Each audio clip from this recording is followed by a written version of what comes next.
Boa noite, Brasília. Estamos de volta. Eu sou Sandro Gianelli e hoje eu fico cara a cara com o deputado distrital Rodrigo Delmassa. Agora é só Delmassa, né? Por que isso, deputado? Não, é só para diferenciar um pouco. É, para diferenciar um pouco, né? Só Delmassa. Você decide colocar só Delmassa quando? Foi na legislatura passada, no início da legislatura passada. Eu te entendo. É, bem no início, entendeu? Porque tinha muito Rodrigo na cidade, eu te entendo. É, tinha um aí que não era bem visto, não.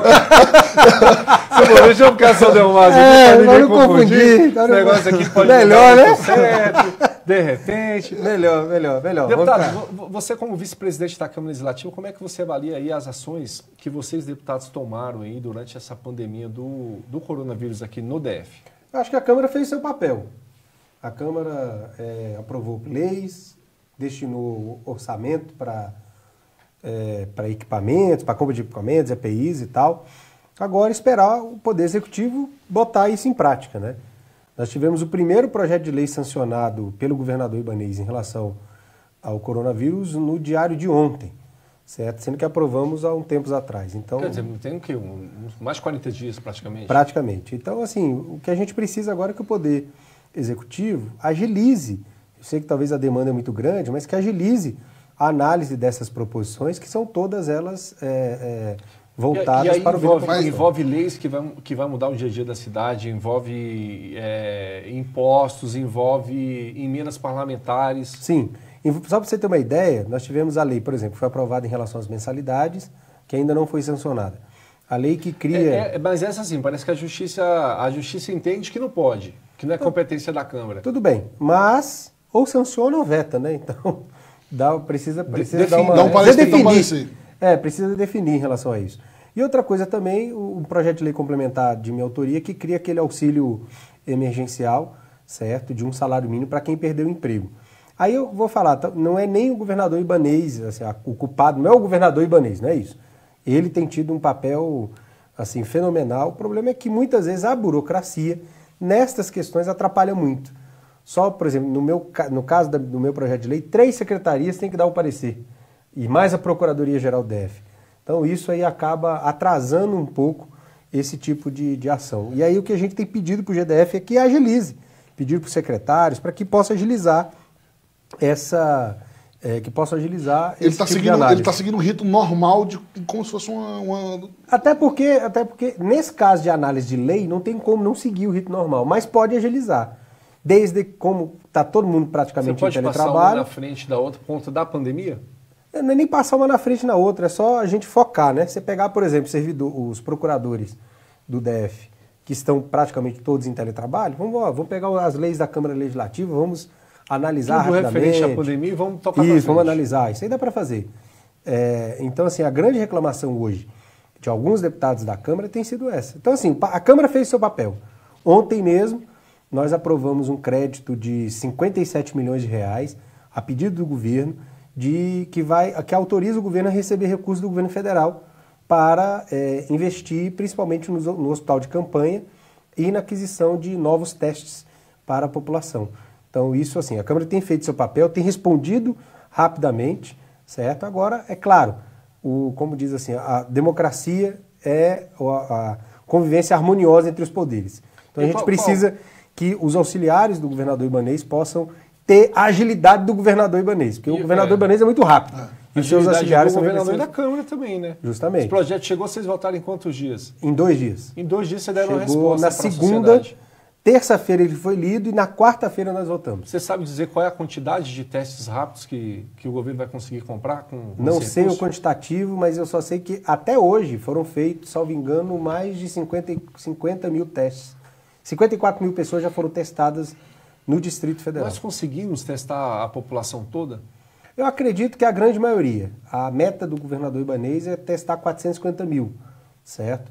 Pelo menos aí até o final do mês de maio. Eu acredito que vamos conseguir mais do que isso, quase 500 mil de pessoas. Isso já dá uma boa amostragem, tá certo? Daquilo como que essa doença vai desenvolver. Dá para ter noção da real, né? Da possibilidade real. Rapidinho, eu entrevistei ele no início agora do mês de abril. Ele disse assim, Sandro, de cada um caso desse confirmado, nós temos entre 9 e 10 aqui no Distrito Federal. E assim, geralmente o governo faz isso, é querer jogar para debaixo do tapete e esconder. E ele não, ele falou com total clareza. Cada um confirmado nós temos entre 9 e 10. Então assim, se hoje nós temos aí 1.500 casos confirmados no DF, temos a expectativa de uns 15 mil casos, será que é isso tudo? Provavelmente sim. Provavelmente eu acho que esse vai ser o topo que Brasília vai chegar da quantidade de casos neste semestre. 15 mil casos Quer dizer, até o final de junho, então. Até o final de junho, eu acredito que Brasília chegue em 15 mil casos. Vocês têm acesso a algum estudo que mostre quando que essa curva vem a chegar no Brasil? Quando que ela entrou? Quando ela começa a descer. No Brasil? É muito difícil você avaliar isso, porque depende depende de algumas variáveis. Primeiro, a questão do isolamento social. Segundo, a quantidade de testes que devem ser feitos, porque existe muita subnotificação. Vou dar um exemplo de Manaus. Manaus, o próprio prefeito assume que está extremamente subnotificado, tanto as mortes quanto os casos. Acho que Manaus é o pior caso, né? Hoje é o pior caso. Hoje não é o epicentro continua sendo a cidade de São Paulo, mas é o pior caso, principalmente na questão de leitos, né? E o terceiro ponto, que é importante se levar, é o seguinte, é que tem muita gente que pega, fica assintomático e não consegue, não vai fazer o exame, certo? Principalmente crianças, jovens e adolescentes. Eles pegam, estão lá, ficam assintomáticos e não que acaba contaminando outra pessoa, né? Que desenvolve de forma mais severa. Justamente, que são chamados vetores. Mas, aí eu vou te falar, o que mais me preocupa hoje, em Brasília, não é o coronavírus, claro, não vou dizer que não está no meu radar de preocupação. Inclusive, eu montei no gabinete da vice-presidência um gabinete de monitoramento da evolução do coronavírus. Mas o que mais me preocupa são os casos de dengue no Distrito Federal. Hoje você tem em Brasília 18 mil pessoas com dengue. Na capital da República, Sandro. Isso para mim é um absurdo. Porque dengue é uma doença que vem de falta de cuidado. O coronavírus veio da China, a dengue vem do nosso quintal, né? Falta de cuidado, é onde você deixa ali um tonel aberto, uma caixa d'água aberta, sei lá, onde você deixa o criador... Nós temos feito esse apelo aqui para a população, para aproveitar, e principalmente esse momento que você está em casa, por mais que assim, tem grande parcela da população está saindo, está trabalhando, enfim, mas a gente sabe que a grande maioria está em casa. Nós temos feito esse apelo aqui desde o início ali da pandemia do coronavírus, para que as pessoas aproveitem esse momento para limpar a casa, o quintal, calha, tudo mais, por conta disso aí. São números altíssimos, 18 mil pessoas no Distrito Federal. Só para você ter uma ideia, o ano passado, o ano de 2019, o ano inteiro de 2019, se chegou a 10.037 casos. Em 3 meses do ano de 2020, nós chegamos a 18 mil casos, ou seja, mais de 8 mil casos. Algumas regiões que passaram de 1.000 casos. Já teve tudo do ano passado, mais 8. Mais 8. Né? Então, com certeza, vamos chegar, provavelmente, se não frear, vamos chegar ao dobro ou até mesmo o triplo do ano passado. E como é que o governo consegue, nesse momento, com uma pandemia ali do coronavírus que está matando bastante, a dengue não está matando tanto ainda, graças a Deus. Mas, assim, eu vou te dar um exemplo da minha família. Minha irmã, meu cunhado, minha sobrinha, todos com dengue. A minha sogra teve dengue também agora, né?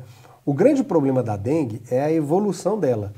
Porque, por exemplo, você pega a dengue, ok, você passa por um processo de cura.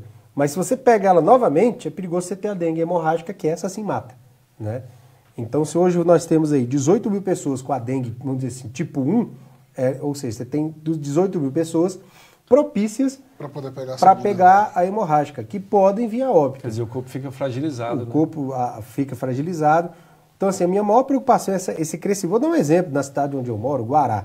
O Guará saiu do ano passado, de 2019, de 229 casos, no ano passado, para 1.061 este ano. Nossa, cinco vezes mais. Então, olha o crescimento disso, certo? Numa cidade que é uma cidade de classe média, uma cidade de pessoas esclarecidas, e olha o crescimento que teve de quantidade de dengue lá. Qual a cidade que lidera? Hoje a Ceilândia.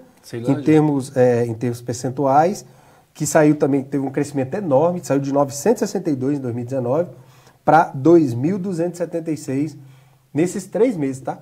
Então você saiu de 979 final de dezembro, a partir do dia 1º de janeiro para hoje, certo? Chegou a 2.276, ou seja, quase, vamos dizer assim, 12% dos casos do Distrito Federal inteiro. Eu falaria o seguinte, é uma falta de educação. A pessoa, como você falou, Sandro, está no nosso quintal. Poxa, limpa o quintal, aproveita que está de quarentena, faz uma limpeza. Mas sabe o que eu percebo, Delmar? Eu percebo o seguinte, por exemplo, você vê um ano com... Por exemplo, 2020, nós estamos aí com números altíssimos. Não duvido em chegar, de repente, em 30 mil casos até o final do ano. Com certeza. Então tá. Então esse ano choca todo mundo, choca a comunidade. E aí, no ano seguinte, a própria comunidade ela fica mais atenta e ela evita mais. E aí cai. E aí, como caiu, parece que a própria comunidade também ela relaxa. E aí no ano seguinte, de novo, aumenta a quantidade dos casos de dengue. A dengue a gente tem que ficar atento a vida toda, é isso. E aí eu acho que cabe ao poder público investir muito em comunicação, certo? Principalmente, nesse caso, permanente, então. Né? Permanente. Né? Eu, inclusive, defendo o investimento na área de comunicação justamente para isso, porque para evitar esse tipo de, entre aspas, esquecimento ou relaxamento. Né? Porque quanto mais você investe em comunicação, isso é comprovado, mais as pessoas ficam atentas e conseguem administrar ou recuar esse tipo de avanço. Só para você ter uma ideia, o governo agora está fazendo um investimento muito pesado na comunicação em relação à dengue. Por quê? Esses números podemos considerar que Brasília tem uma endemia de dengue. A pandemia, quando é mundial, e uma endemia aqui no Distrito Federal. Então a gente pode considerar... Não está na hora também da imprensa entrar nisso, não. Acho que a imprensa tem um papel fundamental também, está noticiando isso, mostrando. Vamos parar de mostrar só o coronavírus, não que não seja importante, mas mostrar também o que está acontecendo com a dengue. Concordo plenamente, concordo, mas assim, aí eu acho que cada veículo precisa levantar essas situações, porque o combater a dengue é muito simples. É você não deixar a água parada, é você tomar algumas atitudes simples. É fechar lá um tonel, é não deixar que acumule água em tal lugar. Se você está vendo, por exemplo, muitas vezes chove, né? Aí você tem uma lata de lixo que ali acumula água, tira essa água, né? Orienta as pessoas. Um balde ali, parado ali no quintal ali, fica atento, né? E assim, tem situações que não dá para tirar. Tá, coloca um cloro, né? Compra um clorozinho no supermercado, coloca um cloro ali para que a larva não venha se proliferar, enfim. Existem várias maneiras de se combater a proliferação do mosquito da dengue em Brasília, certo? Que é permanente. Para mim, a batalha contra a dengue ela não é um período. Ela tem que ser permanente. É todos os dias ficar lembrando a população de que é importante combater a dengue. Por quê? É perigoso esses 18 mil pessoas que já foram infectadas passarem para o nível 2 e quando a dengue é hemorrágica, aí, meu amigo, não tem, é difícil. A Zuleika Lopes aqui, morador do Guará, está dizendo que é impressionante como os moradores do Guará estão nesse momento sem consciência coletiva aí. E os números estão aí, né? Aí você colocou quase 5 vezes aí a mais. E a Zuleika que eu conheço, ela acompanha muito a comunidade do Guará, certo? Ela sabe muito bem disso. E muitas vezes as pessoas jogam culpa na administração pública. Porque o governo não limpa. Entendeu uma coisa? A dengue não é uma doença do lixo. Porque o mosquito da dengue gosta de água limpa. Ele não entra em água suja. É água limpa. Então, assim... em casa mesmo. É em casa mesmo. Ele prolifera em casa, nas calhas. Ele prolifera quando você está guardando água ali, vaso enfim. De planta, enfim. Em vaso de planta. É água limpa. Água suja, o mosquito da dengue sai correndo. A questão não tem nada a ver com limpeza pública e a proliferação da dengue. Até o mosquito é esperto, besta está sendo a gente, né? Ele gosta de coisa limpa, né? Manda a pergunta para o deputado, vai. Eu queria saber o seguinte, o deputado é pastor.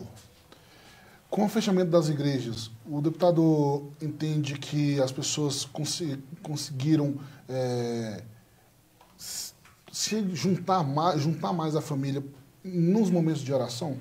Porque assim, a gente via muitas pessoas, eu particularmente, eu via muitas pessoas ir para a igreja para poder postar fotos em redes sociais. Com o fechamento das igrejas, ficou melhor... Você está dizendo que o fiel vai para aparecer? Não estou falando que o fiel vai para aparecer, mas algumas pessoas vão para aparecer. Um checkmate agora aqui, né? Não, algumas pessoas vão. O pastor sabe disso. Infelizmente sabe disso. Algumas vão, Algumas vão. Para tirar fotinha. Aquela pessoa que tem fé, ela conseguiu juntar mais a família para poder ter um momento de oração A pandemia teve um lado bom juntando mais as famílias? Aconteceu isso? Eu vou dar um exemplo meu, tá? Para mim, a pandemia teve seu lado positivo, sim. Primeiro que eu fiquei em casa. E nisso, fiquei com mais tempo com os meus filhos. Deve ser dificílimo para você, né? Muito difícil, né?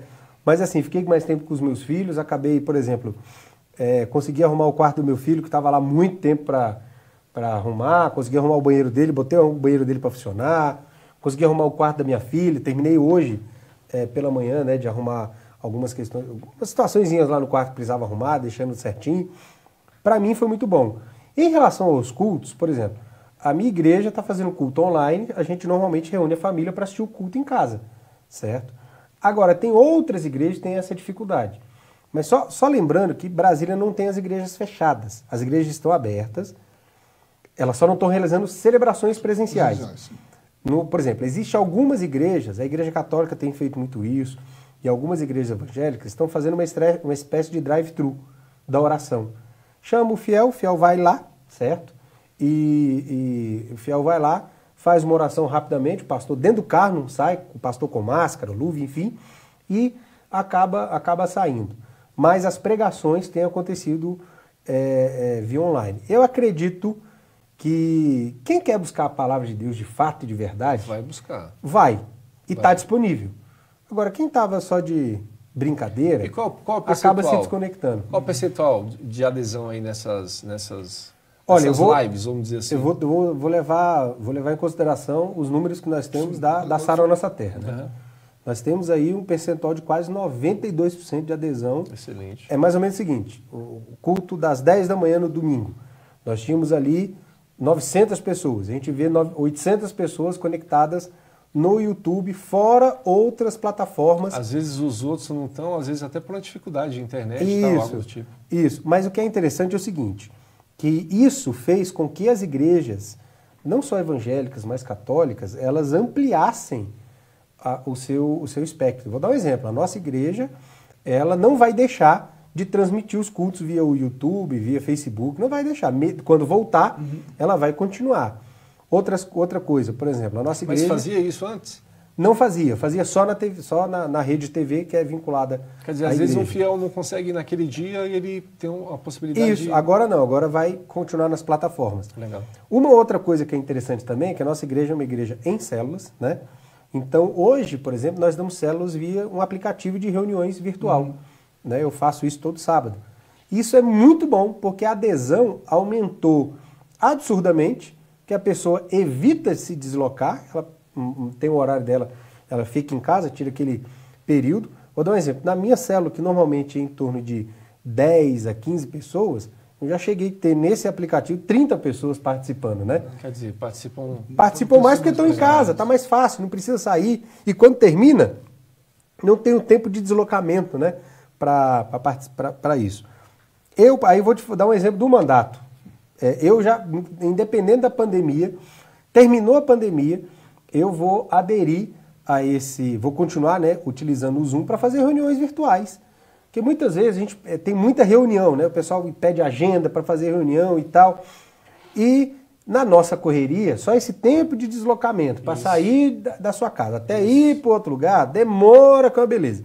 Então, o que eu pensei? Vou fazer o seguinte, o tempo de deslocamento vai ser do meu quarto até a sala, né?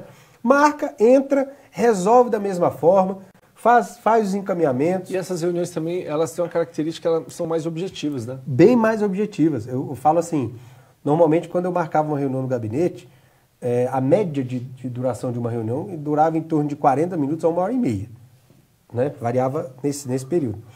O máximo de reunião que eu tive virtual foi de 1 hora. O máximo. Excelente. O máximo.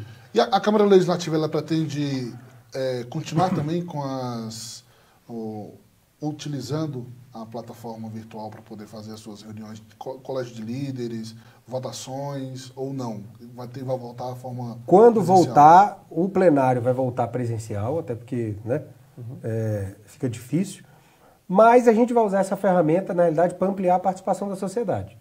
Eu apresentei, por exemplo, um projeto de resolução que cria as audiências públicas remotas. Que ao invés de a gente marcar audiência pública e lá na Câmara Legislativa, numa sexta-feira, 3 horas da tarde, certo? Ou numa quarta-feira, 19 horas, que a pessoa que quer participar, o cidadão mesmo que quer participar, tem dificuldade, ou porque ele está saindo do trabalho, ou porque ele tem coisa para fazer em casa. Em casa tomar um banho para Pra E a audiência voltar. pública demora muito. Então, assim, é melhor você abrir um aplicativo desse, certo? Na sala de comissões mesmo da Câmara, começa a fazer audiência pública e abre para todo mundo participar. O cara participa de casa, do trabalho, de onde ele estiver. Com né? direito à voz também. Com direito à voz do mesmo jeitinho. Que dá para você controlar, dá para você controlar quem vai falar, quantas pessoas, pelo chat desses aplicativos de reuniões, fazer as inscrições, né, de quem vai falar, enfim. E ainda mais, esses chats, eles gravam também a reunião. E fora isso, hoje, vou dar um exemplo hoje. A pessoa tem a possibilidade de se perder, de assistir depois. Tem, enfim. Hoje, nós fizemos uma reunião da Frente Parlamentar em Defesa da Vida, que teve uma reunião da Frente Parlamentar com o subsecretário de Vigilância Sanitária. A deputada Arlete Sampaio organizou a reunião, nós colocamos à disposição essa sala virtual e foi transmitida pela TV Câmara. Que legal. Então, olha só que bacana, a tecnologia, certo, a favor da democracia. Então, assim, o que nós queremos incorporar é isso, que a população não precisa sair de casa para participar das audiências da Câmara. Ou seja, a população, independente do Covid, pode ficar onde estiver, que nós vamos colocar essa ferramenta à disposição. Vocês vão fazer um teste, se a população entender e chegarem junto ali em massa, e se vai permanecer. Com certeza, eu acredito que vai chegar, porque é só parar para pensar. Você pega um assunto, hoje, vou dar um exemplo, mais uma vez aconteceu hoje. 2 horas eu tive uma reunião com os empresários do Guará para falar sobre um projeto de lei complementar que nós encaminhamos para o governo para a regularização dos puxadinhos do Guará. Olha, a quantidade de pessoas que participaram, e pessoas que nunca participaram de uma audiência pública na Câmara, tá? Nunca. Marcado, nunca participaram. Foi enorme. Tiveram, nesse horário, quase 60 pessoas participando. E dessas 60 pessoas, 90% nunca participaram de uma audiência pública na Câmara. Alto. Então, assim... E vocês têm um feedback dessa experiência deles? Então, aí, eles participaram falando, perguntando, fazendo questionamentos, né? Fazendo essa discussão que foi promovida pelo Jornal do Guará, essa discussão. Então, assim, essa ferramenta, eu particularmente acredito que a Câmara precisa incorporar isso para fortalecer os seus debates. Agora, sim, eu não sei se vocês levantaram essa estatística, eu imagino que sim. A impressão que eu tenho é que essas sessões remotas ali da Câmara Legislativa estão tendo um quórum ainda maior do que era quando era no plenário. Na realidade, nós tivemos nós tivemos aí um crescimento gradual. Antes da instalação do painel, nós tínhamos em torno de 60% de sessões com quórum. Depois da instalação do painel, subiu para 75%. Certo? Hoje, com a sessão remota, 92%. Que bacana. Né? Ou seja, até hoje só teve, eu acho que uma sessão, para ser bem, que não teve quórum para dar continuidade. Ou que terminou no meio do caminho por falta de quórum. As outras todas tiveram quórum, e quórum altos, não aquele quórum raso ali de 13, de 14, mas sempre com 21, 22, 23 Quer dizer, deputados acaba aumentando participando. a produção, né, da Câmara Legislativa. A média de projetos que nós temos aprovados por sessão está sendo em torno a média de 15 a 20 projetos por sessão, aprovados em primeiro e em segundo turno. Bacana, bacana. Eu queria perguntar para o Delmaço, o senhor está titular ainda da CPI do feminicídio? Não. Não dá mais Não, titular? Saiu. quem entrou no meu lugar foi a Júlia Luci. Mas você sabe como é que está o andamento da... Ela está suspensa, né? Deve retomar os trabalhos agora nessa semana, porque a gente regulamentou que as comissões também podem fazer as suas audiências remotas. Olha só, o José Ferreira está dizendo o seguinte: deputado, sei que o senhor destinou R$1.700.000 para compras de cestas básicas. Como sugestão, poderia os 24 deputados aí destinarem verbas para ajudar principalmente pessoas com deficiência em Ceilândia, pois estão passando em fome nessa região que é muito carente.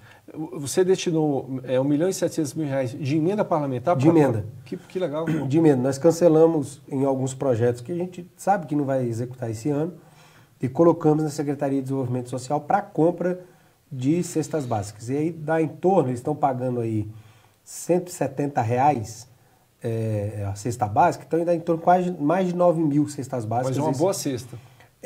Essa cesta, muita gente fala, pô, R$170 é caro pra caramba, né?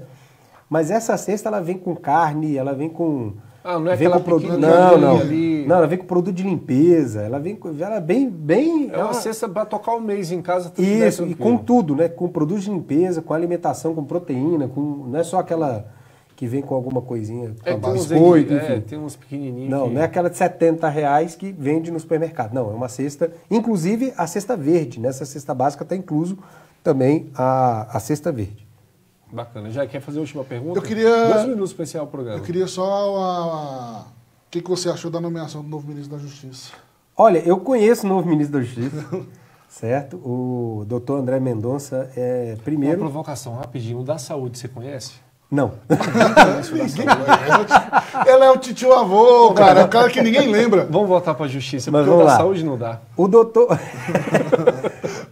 O doutor André Mendonça, ele, assim, é uma pessoa, eu conheço ele é pastor da Igreja Presbiteriana. Da Igreja Presbiteriana, um cara extremamente... O que me chama a atenção nele é a humildade dele, certo?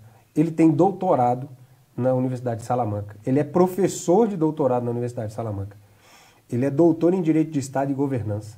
Foi o primeiro doutor no Brasil nesse tema. Foi o primeiro diretor de combate à corrupção na CGU. E foi, na diretoria dele, ele fez todos os contratos de leniência de combate da Operação Lava Jato. Na minha visão, e vou dizer assim, nada contra o ministro Sérgio Moro, ex-ministro Sérgio Moro, mas do ponto de vista de currículo, o atual ministro da Justiça tem mais currículo do que o anterior. Além de ser advogado-geral da União, além de ser advogado da União... fez uma boa escolha, então. Na minha visão, sim. Na minha visão... Na Justiça. Na Justiça, sim. Não vamos voltar para a saúde, não. Na Justiça. Seria uma aposta para o próximo ministro do STF? Eu não tenho dúvida. Que isso, gente. Eu não tenho dúvida. Deixa o Moro sonhar ainda com esse cara. Não tenho O dúvida. Bolsonaro já falou há muito tempo que o primeiro ministro a ser indicado seria evangélico. Não, evangélico não. Terrivelmente evangélico. E o André Mendonça é terrivelmente evangélico. Ele é terrivelmente evangélico. Eu estou com o tempo estourado aqui. Mais uma pergunta aqui. Márcio, nessa pandemia, o número de violência contra a mulher vem aumentando. O senhor é autor da lei número 6.539, agora de 2020. E aqui ele segue com um raciocínio. Você não acredita que essa lei vai ajudar a combater a violência? E faz uma provocação. Não seria viável uma lei ainda mais rígida? Para fechar, as mulheres continuam aí sendo vítimas de violência doméstica, principalmente em condomínios. É isso mesmo? É verdade. Inclusive teve uma controvérsia nessa lei, porque tem parte dos síndicos que são contra, até deles ficarem como responsáveis na denúncia. Mas eu tive uma reunião com eles e perguntei, vem cá, que na realidade nós estamos colocando... Qual a dificuldade vocês têm, né? Qual a dificuldade você tem de fazer uma denúncia anônima, certo? Você não precisa se expor, nessa questão. Então, aí eles entenderam e vamos tocar dessa forma. Bacana, Jair, obrigado pela presença mais uma vez. Eu estou com o tempo estourado, você precisa voltar aí para a gente bater mais papo. Aí a gente fala do ministro da Saúde. Tá certo. Melhor não, né? Melhor não. Um pouco. Olha só, vai ter uma live solidária agora com 4 DJs, viu? Você continua aqui na programação da TV União Brasília. Vai ser bem bacana, se puder doar, se tiver condições de doar, doe, que vai estar ajudando aí as pessoas que necessitam, viu? Eu vou ficando por aqui. Amanhã, a partir das 19 horas, eu estou de volta com mais um programa Conectado ao Poder. Vocês acompanhem. Excelente noite para vocês, excelente live. Continue, TV União Brasília, mais Brasília no coração. Fui!